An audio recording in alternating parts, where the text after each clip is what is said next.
Hello, everyone, and welcome. My name is Kate Beck, and I'm the Director of Development at the Myotonic Dystrophy Foundation. Today is September 15th, and we are celebrating International Myotonic Dystrophy Awareness Day for the third year in a row. I'd like to welcome you all to today's webinar in honor of Myotonic Dystrophy Awareness Day. Today, you will hear from two MDF team members, Dr. Sofia Olmos, who will talk about the importance of patient registries for improving clinical trial readiness for participants, and Kevin Brennan, who will talk about MDF's 2023 advocacy efforts on Capitol Hill. They will each also give you specific suggestions for how you can get involved, help us achieve our goals this DM Awareness Day, and help to continue to increase DM awareness around the world. The Myotonic Dystrophy Foundation, or MDF, is a proud founding member of the Global Alliance for Myotonic Dystrophy Awareness. The Global Alliance is a group of more than 57 global organizations from more than 16 countries around the world, committed to raising DM awareness among the general population and improving the lives of those individuals and families affected by myotonic dystrophy, or DM for short, which you will hear today. As a part of the Global Alliance commitment to achieving positive changes for individuals and families affected by DM, in 2023, the Global Alliance is directing our collective energies towards two primary shared areas of focus, along with all of our other individual initiatives to raise DM awareness around the world. These two shared areas of focus are awareness and education among clinical care teams and clinical trial readiness for participants. These particular areas of focus are both extremely urgent and important to improving the lives of those living with DM by decreasing time to diagnosis, improving care, and helping to support the recent exciting progress in DM drug development. There are a number of initiatives that MDF has been working on throughout 2023 to help achieve progress in these shared areas of focus. For example, to improve education amongst clinicians around the world, we've worked with international partners to translate our life-saving anesthesia guidelines into German and Spanish, which are now available on our website and are linked in the video description. Last month, we also hosted a medical school roadshow at the University of Kansas Medical Center to educate medical students on DM and the lived experiences of those living with DM. And we will be hosting 6 more around the US in the next year and a half. So stay tuned for more information on that and how to participate. And now to talk about the importance of shared area of focus number 2, clinical trial readiness for participants, and to explain one of the major initiatives we are doing to support this at MDF, I'd like to welcome my colleague, Dr. Sofia Olmos.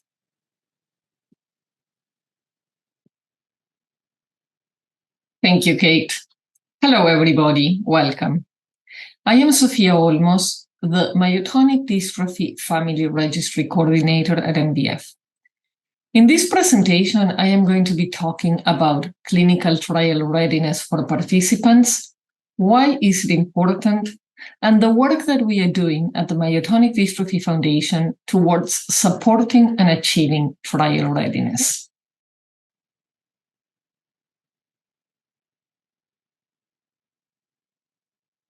With no existing cure for myotonic dystrophy, clinical trials are of crucial importance in the development of DM treatments and therapies.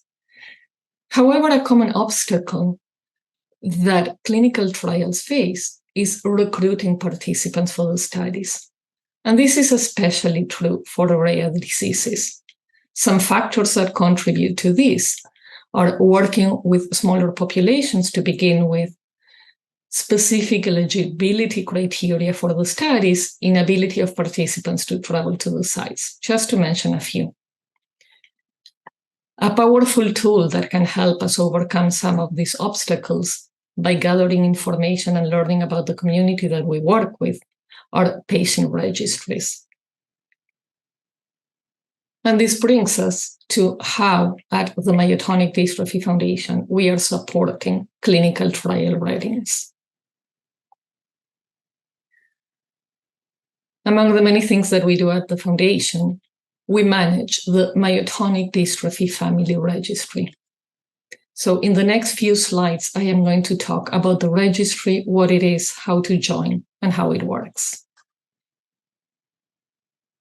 The Myotonic Dystrophy Family Registry is a patient self-reported online database that collects information on the impact and the scope of myotonic dystrophy. Anyone who has a diagnosis of myotonic dystrophy can join.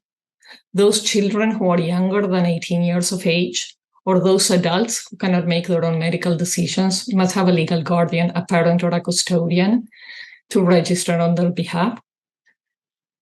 And the reason for joining the registry, as I was mentioning before, is that it really helps overcoming the obstacles for gathering participants to the trials. But it also, the information gathered in the registries help us accelerate the understanding of myotonic dystrophy. It aids researchers in developing new effective treatments, and it helps identify participants for studies. We mentioned that a few times. So, how to join the registry at MDF? It's pretty simple. You need to follow a few steps. Everything is done online. You access the portal, create an account, add the participant details, and complete a few surveys. And we will walk through this in the next slides. To access the portal, go to myotonicregistry.org and simply click the button Join Now. Or if you're visiting our website, myotonic.org, under the Get Involved tab, click Join the Registry. This will take you to the same page, or you can access through our QR code that will direct you directly to this page, to the registry page. Once you access the portal, this is what we are going to be seeing on the screen. That up there. On the first page, you will have to complete a few sections and create an account, create a username, a password. And on this page, you can read about understanding your participation on the registry, sign the informed consent, agree to the terms and conditions, and click Create Account and here. This will take you to the next page where you add the participant details. You enter the affected individual's information, the contact information, and simply click Submit button. And here you go to the Complete the Surveys page.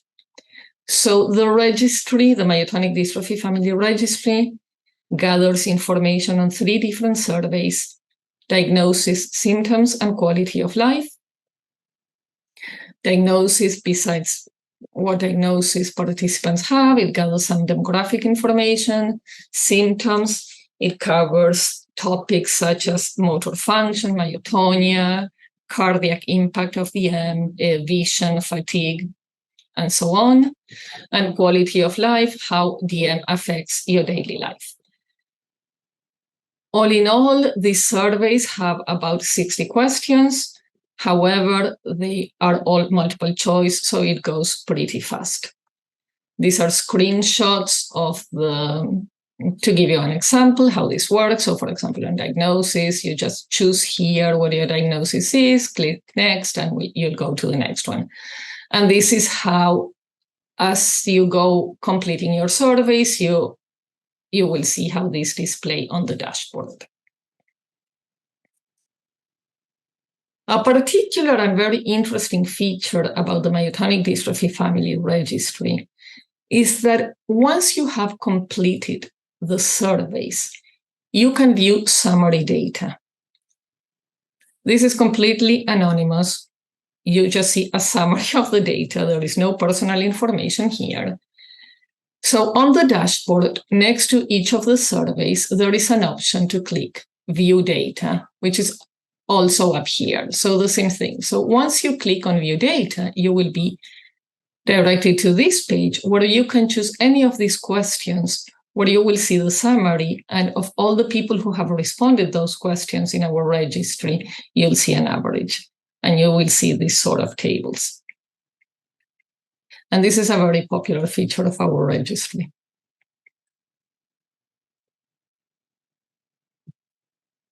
Besides creating an account, it is very important to keep the registry relevant.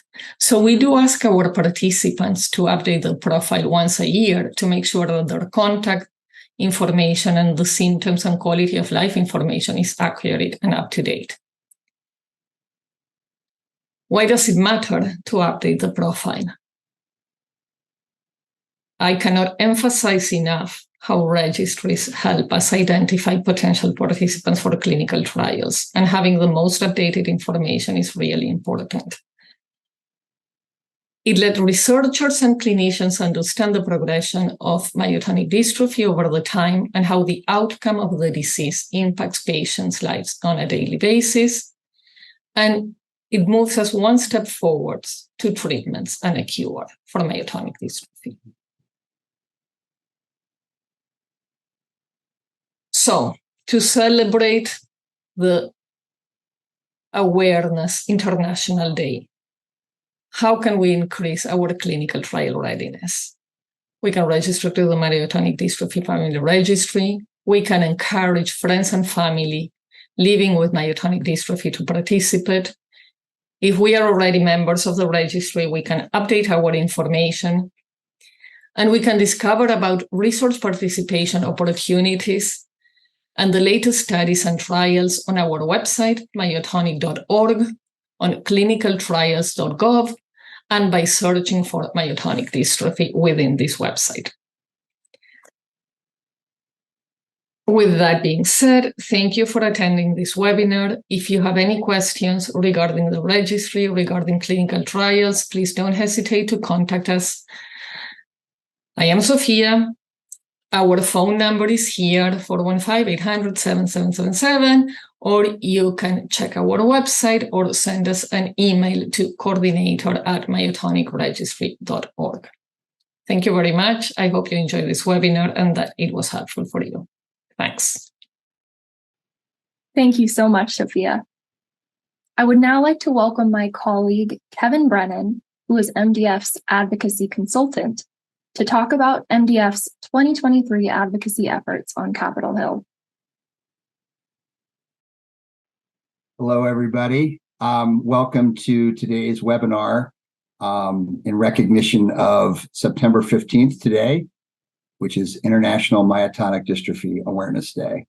We're going to present today on some information and ways that you can continue to help us advocate in the United States and across the world on behalf of people with myotonic dystrophy, as we seek to continue to improve funding for research so that we can have a better understanding of the causes of this rare yet debilitating genetic disorder and move us on a pathway to finding treatments. So I wanted to start by talking about our 2023 Myotonic Dystrophy Foundation Advocacy Day in Washington, D.C. So last Thursday, on September 7th, as part of the annual Myotonic Dystrophy Foundation conference, we hosted meetings on Capitol Hill. It was an incredible day. Over 130 Myotonic Dystrophy Foundation advocates from 23 states and 5 countries joined us that day for 101 congressional meetings, with 55 members of the House of Representatives and 46 Senate offices.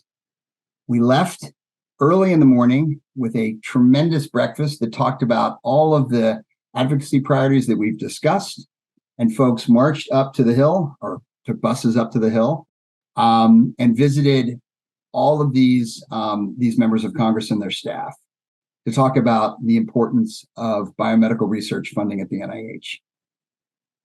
In addition to our advocates telling powerful stories during their visits on Capitol Hill, we had two really important legislative priorities to share with our elected representatives and senators during our day. Our priorities were all about biomedical research funding for myotonic dystrophy. Firstly, we thanked all of the senators' offices that we visited with for adding myotonic dystrophy to the Department of Defense peer-reviewed medical research program for the 7th year in a row. This program has delivered new and exciting research opportunities for the researchers across the country, and they are driving amazing science that is leading to an increased understanding of the causes of myotonic dystrophy, and that is driving us towards new treatments and a cure. We're seeking to maintain funding for this program in the final budget that will be considered in the fall. The second priority is in supporting the bipartisan Senate recommended level of funding for the National Institutes of Health. That funding level will be critically important as we seek to expand the Myotonic Dystrophy Foundation-led NIH Repeat Expansion Disease Initiative, otherwise known as READY. The READY initiative is going to be looking at repeat expansion diseases like myotonic dystrophy and will provide increased funding opportunities for researchers as they pursue more knowledge and cures for myotonic dystrophy. These meetings were successful because folks were able to tell their powerful personal stories from delegations from Florida and from California and from Pennsylvania and New Jersey and Minnesota. And they talked to their members about what it was like to live with myotonic dystrophy. And it was such an eye-opening experience for many of these congressional staffers who had never heard of myotonic dystrophy before and were not aware of some of the serious symptoms that affect members of our community. They were unaware of the fact that there are 0 FDA-approved treatments for myotonic dystrophy, and they were completely struck with the need for research funding that ultimately is there to lead us to cures and treatments for this disorder. In the middle of the day, we had an amazing congressional briefing that focused on research, but really more importantly, the advocacy that we're doing for federal funding for research and how that ties into the private sector efforts that are happening across the country. And many of you may be even participating in some of these clinical trials that are going to lead towards data that they're going to submit to prove the safety and efficacy of these products.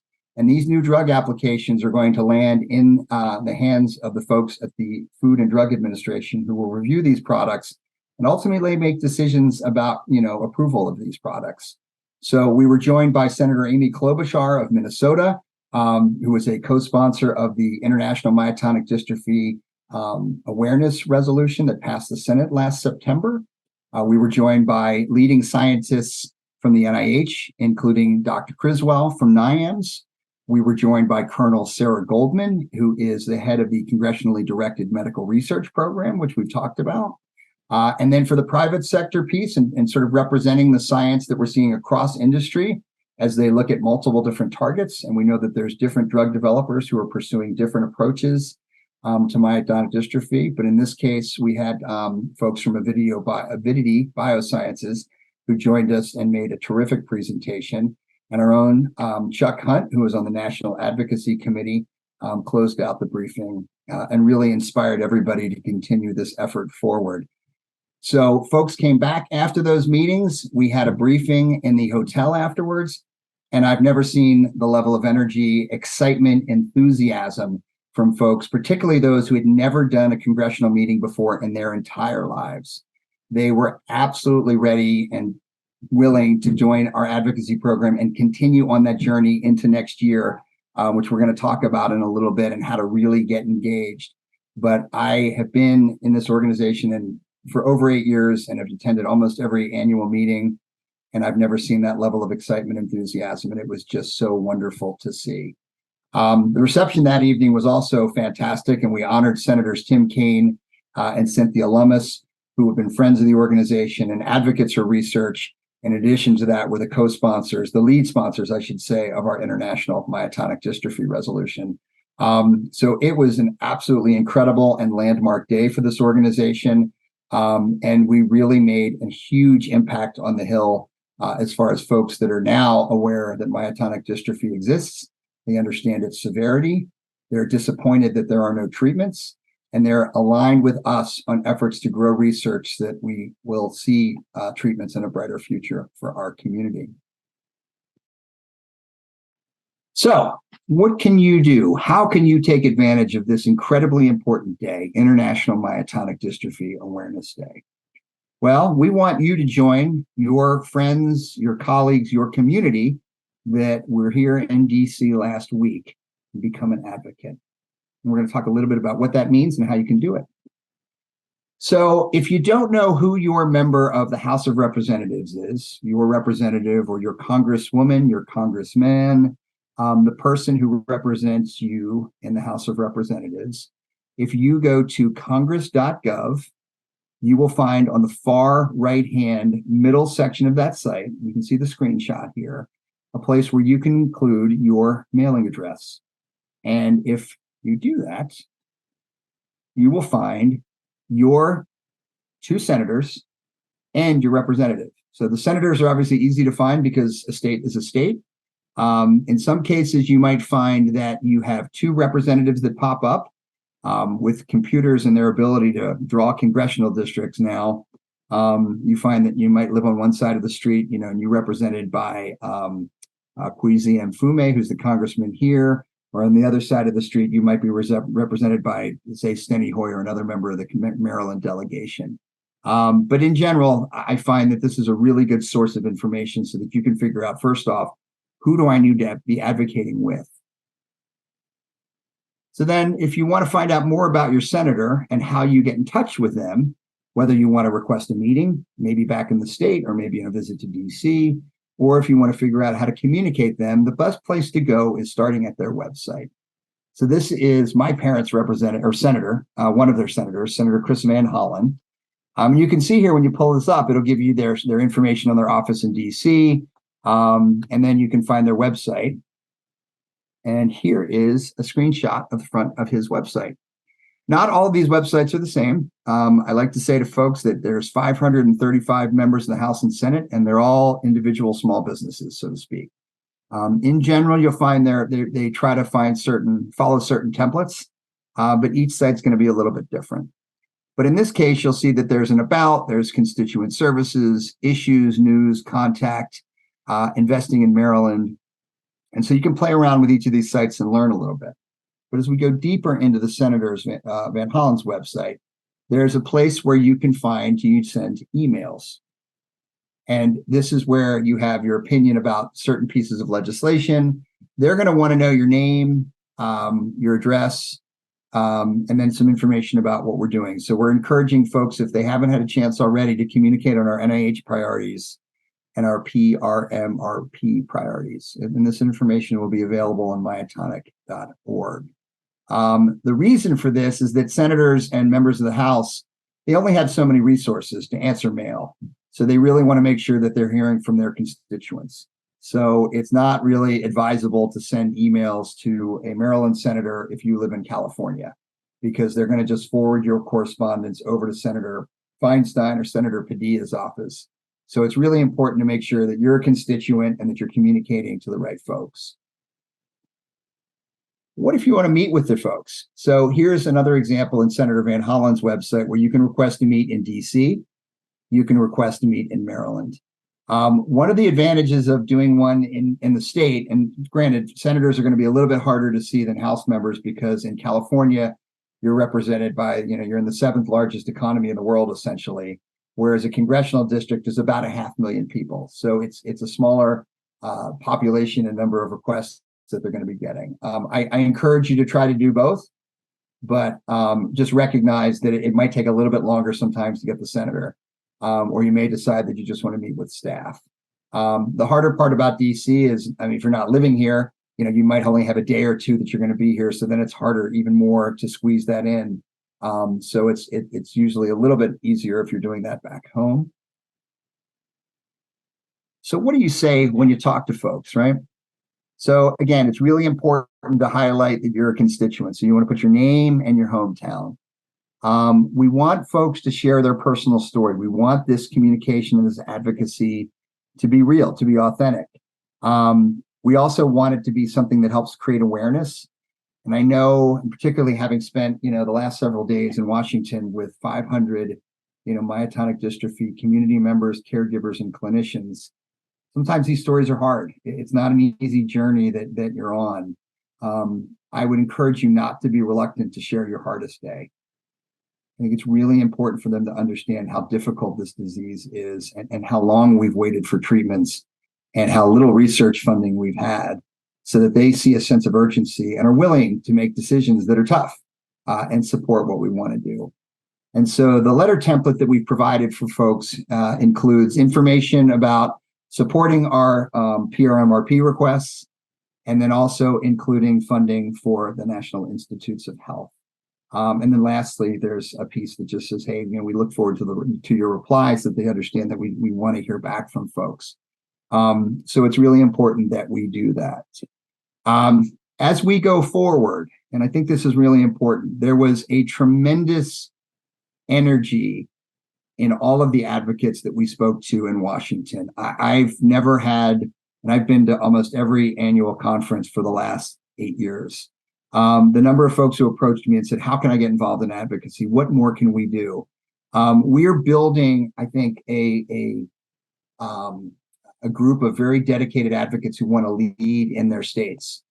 And so if you are interested, my contact information here is on the bottom of the slide, but we're going to begin to, develop volunteer advocacy job descriptions, if you will. And if you're interested in doing that, and what that really means is early next year, as we really hit the ground running with our new appropriations requests, we're going to have to mobilize as many letters, phone calls, and meetings in February and March. And so we're asking anybody who wants to volunteer for this position, to commit to recruiting anywhere from 20 to, 10 to 20, friends, family, community members who are willing to make that, to contact Congress, so that when I'm talking to folks on the Hill on the behalf of the organization, that I can go to them and say credibly, hey, I know that 20 people have just emailed the congressman about our funding request for NIH. Let's talk about how we're going to make this happen. And I think that, if that's something that you're comfortable with, I'd love to talk to you and look for us to do more webinars that are going to be very interactive.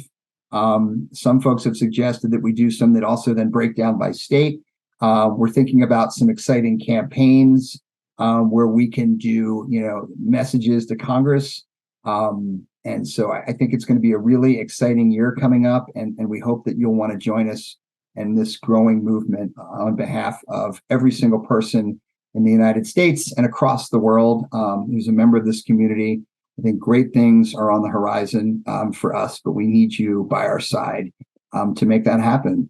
So I thank you very much, and I hope that you take this opportunity to get active on International Myotonic Dystrophy Awareness Day, and I hope you have a terrific day. Thank you so much. Thank you, Kevin. And thank you, Sofia, for your presentations on just a few of the things that we can do to help change the future of myotonic dystrophy. Thank you all so much for attending today's webinar. Please share this video link with your friends and family today to help celebrate International Myotonic Dystrophy Awareness Day. We also encourage you to share your experiences with myotonic dystrophy on social media and to talk to members of your community, your family, your friends, your clinical care teams, your classmates, and colleagues about your experience with DM. Be sure to post and follow the official International Myotonic Dystrophy Awareness Day hashtags to see what your fellow community members around the world are up to. The hashtags are hashtag myotonic dystrophy and hashtag myotonic dystrophy awareness. Please also visit the Awareness Day page on our website, linked in the description below, to access all of our Awareness Day resources. Thank you all for helping to change the future of myotonic dystrophy, and I hope you have a wonderful day.